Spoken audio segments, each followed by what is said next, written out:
from Pursuit of Cobra. We're going to be looking at Skydive. Skydive is probably my least favorite figure out of this little set.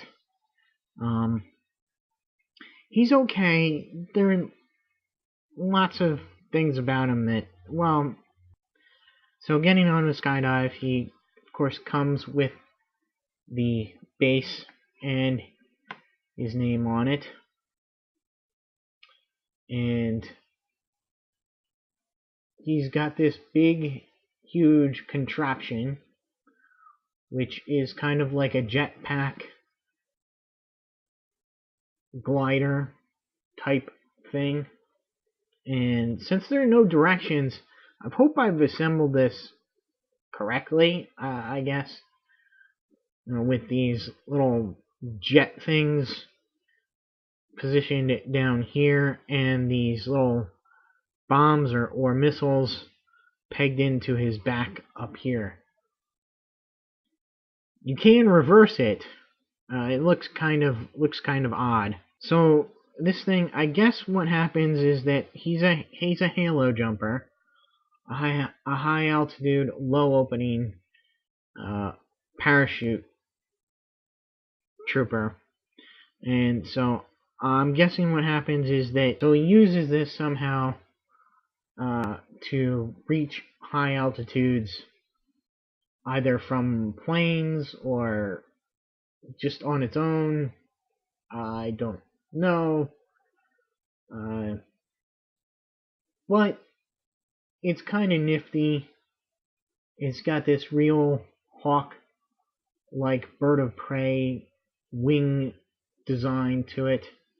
And there's a little gimmick. You press the button and the wings pop out like that and spread out. And I'm guessing that's to help slow his ascent, or descent, I'm sorry, to slow his descent. Now when he's in free fall, he'll fall like this. And then, I don't know if this is meant to pop off, or I think because his chute is located back here. And then his chute will deploy and he'll drift to Earth on his parachute. There, so in these little bombs here, I don't know, bombs or missiles, whatever they are, I'm just guessing that they go there. I actually think I'm gonna keep them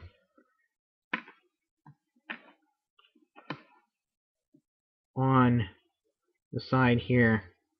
I think they look a little bit better.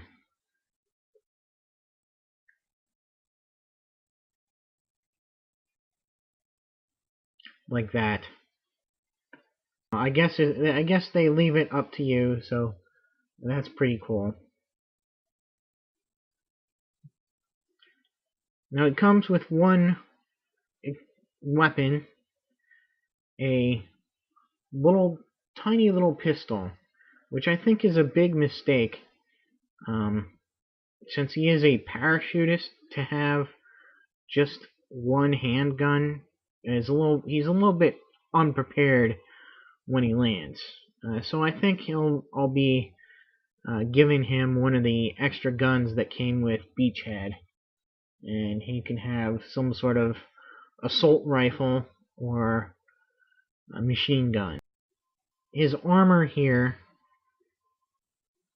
really restricts his upper body movement and his leg movement as well. You do get out to the side a little bit, but and a little bit forward and back, but it is pretty limited. Again, these things can be removed. I just don't choose to do it because I always, whenever I take them off and put them back on, they're never as tight, or they don't fit on as well as if you just leave the figure alone the way it is. Now his little helmet here that gives him oxygen here, you can detach these tubes from the mask and pull off the little helmet there, and you can see his head inside. Nice articulation on the head there with the mask off, and of course you can't really pose it with the mask on. It's too cumbersome. Rest of articulation. His arms do not go all the way back, but they can be turned out to the side like that to go all the way back. They go in and out, rotate and bend at the wrist, at the elbow and at the wrist. Again, no really upper body articulation because of the armor. Legs go forward a little and back a little bit, out to the side a little bit, double knee joint, and bend and rotate at the ankle. So is this guy worth it? I can't really recommend this guy too much.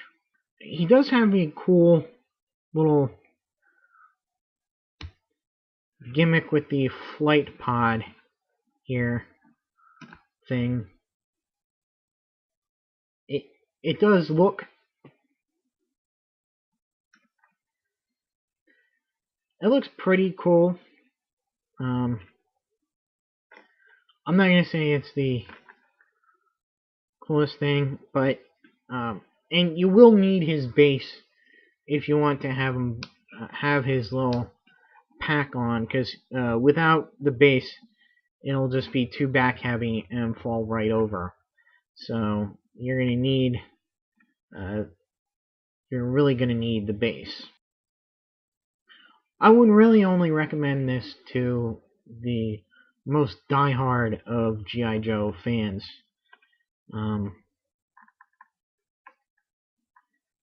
Yeah, he looks cool, but he's kind of,